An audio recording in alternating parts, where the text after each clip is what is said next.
Hello friends, good morning, welcome back to my channel. আশা করি তোমরা সবাই খুব ভালো আছো, আমিও ভালো আছি।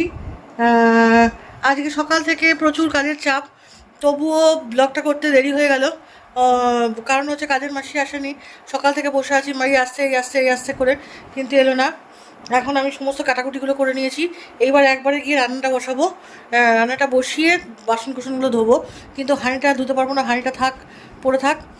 বাদ বাকি যা আছে সমস্ত সব কিছু ধুয়ে নেবো বেসিনে, নিয়ে তারপরে রান্নাটা বসাবো। কীরকম অসুবিধা হয় বলো তো, একটা কাজের মধ্যে থেকে গতির মধ্যে যেতে যেতে যদি গতিহারা হয়ে যায় কাজটা, সেটাতে খুব সমস্যা হয়। চলো রান্নাঘরে যাই, রান্নাঘর থেকে আবার তোমাদের সাথে কথা বলি। এখানে সব কাটাকুটি কমপ্লিট। এই দেখো, পেঁয়াজ কেটে নিয়েছি, তলায় আলু উচ্ছে ভাজা কেটে নিয়েছি, আর মাংসটা হবে তার জন্য আলু কেটে নিয়েছি। এগুলো সব রেডি করে নিয়েছি। এবার সব চলো এক জায়গায় কেটে কুটে নিলাম, গিয়ে তারপরে রান্নাটা বসাবো। ডাল হয়ে গেল, এবার ডালটা সাঁতলে নেবো। আমি এসব ভেবেছিলাম ওই মাসি আসবে না, তা যাকে শেষ মুহূর্তে মাসি এসছে, এসে আমাকে বাঁচিয়েছে, না হলে খুব সমস্যায় পড়ে যেতাম। একা হাতে সব কিছু করা তো খুব মুশকিল হয়। চলো দেখতে থাকো, এবার ডালটাকে সাঁতলে নেব। এত গরম না, বিরক্ত লাগছে, মাথা গরম হয়ে যাচ্ছে। আবার দোকানে যেতে হবে, দাদাকে ছাড়তে হবে, অনেক চিন্তা মাথার মধ্যে খেলছে। সে যে কখন যাব, কখন কি করব, সে শুধু আমিই জানি। কিন্তু যেতে তো হবেই, দাদাকে ছাড়তে হবে। দাদা অবশ্য চান ধান করে গেছে, কিন্তু তবু বাড়ি আসবে, বাড়ি এসে খাবে,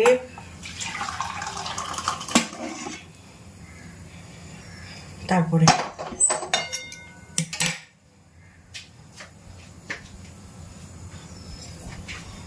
এত কাজের মধ্যে কোনটা যে আগে করব কোনটা যে পরে করব তালগোল পাকিয়ে যায়।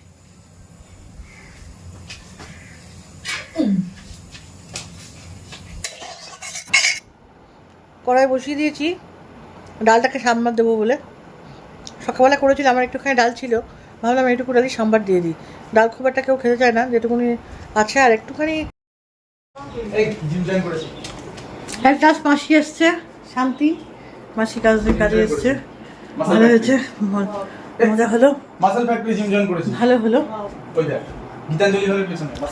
ঠিক আছে চলো, এবার এক করে রান্নাগুলো সেরে ফেলি, ফেরে তারপরে আবার দোকানে যাবো।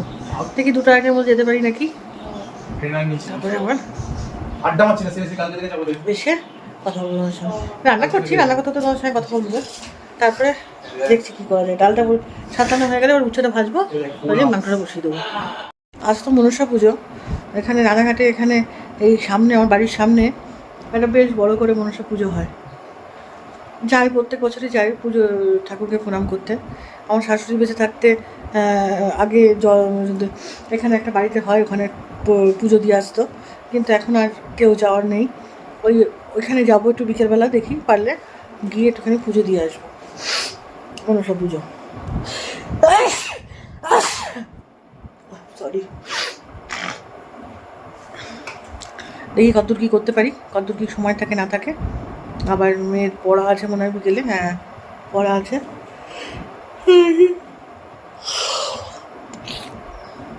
ঠিক আছে চলো কাজ করতে থাকি। এগুলো ভাজা হয়ে গেছে, চিচি দত্তরি, আরে কাঁকরোলগুলো ভাজা হয়ে গেছে, আর আলু উচ্ছে ভাজাটা বসিয়ে দিয়েছে, দিয়ে এবার হয়ে যাবে, এক্ষুনি হয়ে যাবে, হয়ে গেলে মাংসটা বসিয়ে দেবো, দিয়ে সব কিছু গুছিয়ে টুচিয়ে নিয়ে তারপরে ভাতটা বসিয়ে দেবো, ব্যস্ত হয়ে যাবে আমার রান্না। মাংসটা করতেই যা টাইম লাগবে, অন্যান্য রান্নাগুলো করতে তো টাইম লাগবে না। আর শরীর ভালো লাগছে না কদিন ধরে, কী যে খাবো কী যে করবো। ফ্রিজে একটা সবজি নেই, কিছু না, শুধু একটা ওল পড়ে আছে একটুখানি। বাড়ি না থাকলে হয় এগুলো, দোকানে যেতে হয় প্রতিদিন, একটু বাড়ি থাকলে তবু ওল টোলগুলো রান্না করা যায়, কিন্তু ওলের ডালনা করা যায়, বা চিংড়ি মাছ আনলাম, একটু চিংড়ি মাছ এনে ওলের ডালনা করা যায়, বা ওল ভাতে খাওয়া যায়। বাড়ি না থাকলে কোনো রকমে মনে হয় কোনো কিছু একটু খেয়ে নিলেই হলো, তখন আর তরিজত করে খেতে ইচ্ছা করে না। কি রাত্রি বলুন কি সকাল দিন বলুন, আমার তো রাত্রিবেলা তো মোটেই খেতে ইচ্ছা করে না, একদম ইচ্ছা করে না রাত্রিবেলা খেতে। কোনো রকমের গর্ত বোঝাই করতে হয় বলে বোঝাই করি, কোনো দিন খাই না, ভালোই লাগে না। তাও চেহারা কমাতে পারছি না, এত কন্ট্রোল করেও কমাতে পারছি না। এই যে রান্না করি এত কিছুই তো খাবো না বলুন। খাবো তো শুধু উচ্ছে আলু ভাত দিয়ে ভাত আর একটু দই দিয়ে ভাত। মাংস খাবো না, কাঁকড় ভাজা খাবো না, ডাল খাবো না। তাহলে এই ফ্যাটিটা আসছে কোথা থেকে বলুন? সবাই যে বলে, আমি কি চেষ্টা করি না? আমি তো প্রচুর চেষ্টা করি। আমি কি চেষ্টা ত্রুটি দিই? উচ্ছে ভাজা হয়ে গেল।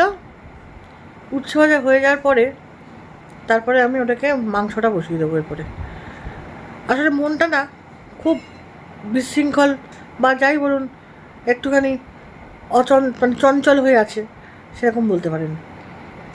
কিছু ভালো লাগছে না চারিদিকের ঘটনার পরিপ্রেক্ষিতে আমি বললাম, আজকে যদি এই অবস্থা হয়, আমাদের ছেলে মেয়েদের কী করে আমরা ভবিষ্যৎ নির্ধারণ করবো বলুন তো? কী পরিস্থিতি দেশের না?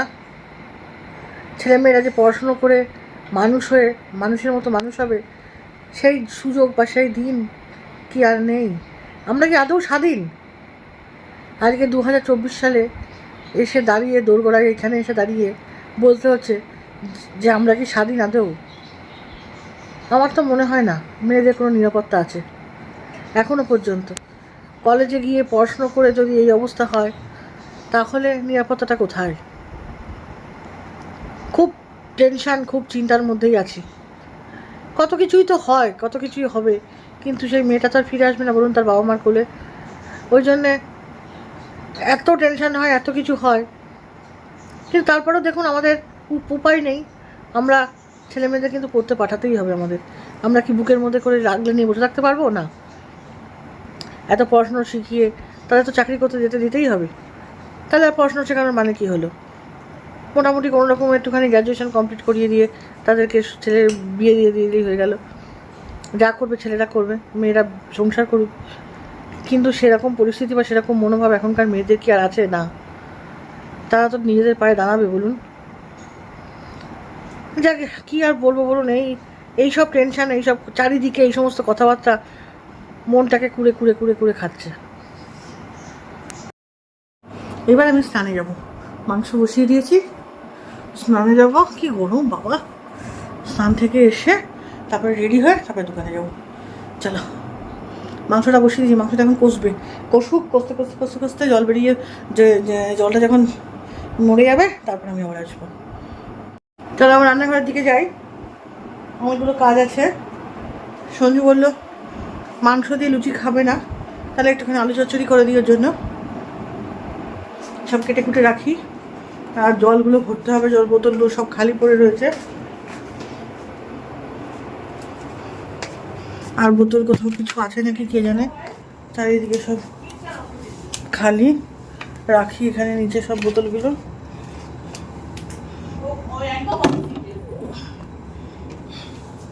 কি হলো? বাবা বোতলগুলো সব এক জায়গায় রাখ।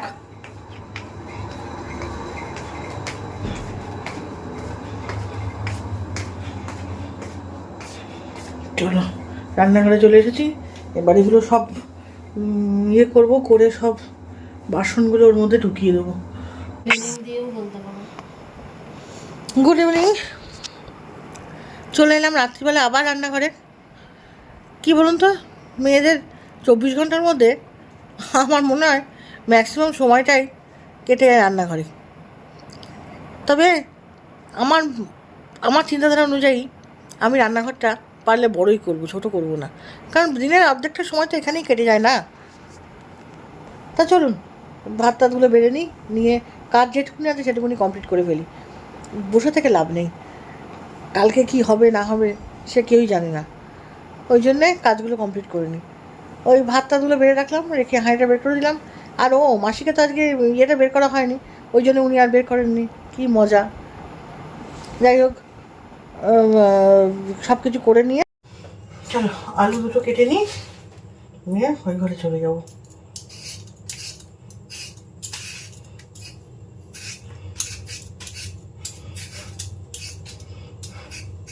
আলু চচ্চড়ি আলু কেটে নিলাম। দাদা এরকম করে আলু চচ্চড়ি আলু খেতে খুব ভালোবাসে, আলু চচ্চড়ি খেতে। এরমভাবে কাটিং করলে, ওই রকম গোল গোল করলে খেতে ভালোবাসে না। তা টমেটো দিয়ে সুন্দর করে ঝাল ঝাল করে আলু চচ্চড়িটা করে দেবো এবার। দাদার জন্য আবার আলু চচ্চড়ি বসালাম, বললো মাংস দিয়ে খাবো না। আমারও না খুব একটা যে ভালো লাগছিল মাংস খেতে এরকম কোনো কথা নেই, তাই হিং ফোড়ন দিয়ে আলু ভাজাটা বসালাম। আলু চচ্চড়িটা খুব সুন্দর হয়েছিল, আলু চচ্চড়িটা খেতে। রাত্রিবেলা বেশ গরম গরম দাদা এসেই তো মুড়ি দিয়ে একটুখানি খেলো, তারপরে লুচি দিয়ে খেয়েছে। আর খেয়েই টেনশান, কিছু হবে না তো, আজ চলে এসছে এই ঘরে। আগে আর কিছু হবে না, আসলে অতিরিক্ত গ্যাস অম্বলের সমস্যা হয়েছে। এবার সন্দীপ তার ওষুধ খাচ্ছে, সন্দীপ তার ওষুধ খেলে আশা করি ঠিকঠাক হয়ে যাবে। দাদার আলু চচ্চড়ি বসিয়ে দিলাম, একটু পরে গিয়ে নামিয়ে দেবো, হতে থাক।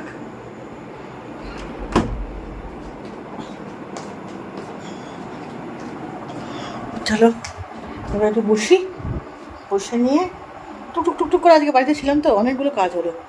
এবার এখানেও অনেক কিছু জিনিসপত্র ডাই হয়ে আছে, কিন্তু সেগুলো আর আমি এখন পরিষ্কার করবো না। আর আপনাদেরকে একটু ইগনোর করতে বললাম, কারণ হচ্ছে আমার ভালো লাগছে না। একটুখানি বসে একটুখানি আমি আবার একটু কাজ করতে করতে একটুখানি না বসে আবার সেকেন্ড কাজটা শুরু করতে পারি না। একটু বসে নিয়ে আবার ওই যেখানে বইপত্র গোছালো অবস্থায় রয়েছে, অনেকক্ষণ থেকে চোখ আছে, সেগুলোকে আবার ঠিক করতে হবে। আগে এটা করে নিই, একটুখানি জাস্ট 10 মিনিট মতো রেস্ট নিয়ে নেবো, নিয়ে তারপরে আবার করবো। চলো সঙ্গে থাকো, দেখতে থাকো আমার ব্লগটা, আশা করি তোমাদের ভালোই লাগবে।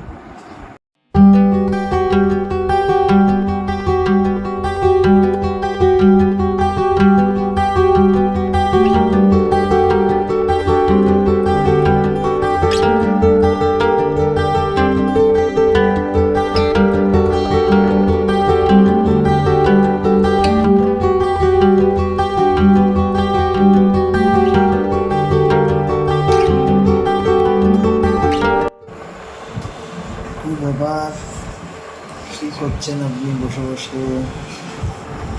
হ্যাঁ, একটু মোবাইল দেখছি। মোবাইল দেখছেন? কাজকর্ম করলাম, আজ অনেক কাজকর্ম করলাম, বাইরে ছিলাম। কোনোদিন তো দোকানে যায়, কাজকর্মগুলো পড়ে থাকে। কফি খেলেন?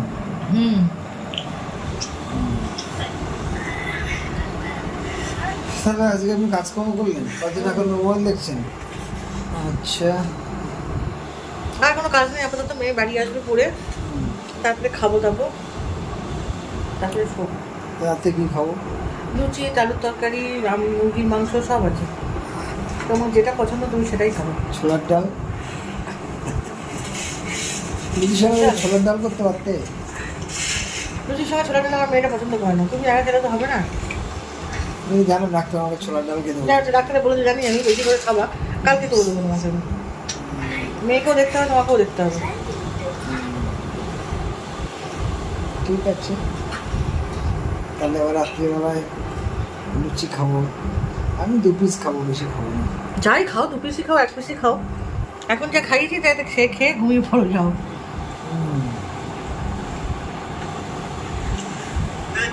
ওকে, রাত্রে ডিনারে আজকে লুচি, আলু চচ্চড়ি, মাংস ছিল খাবো না, ও বাবাকেও দিলাম আলু চচ্চড়ি, আমিও নিলাম একটু আলু চচ্চড়ি।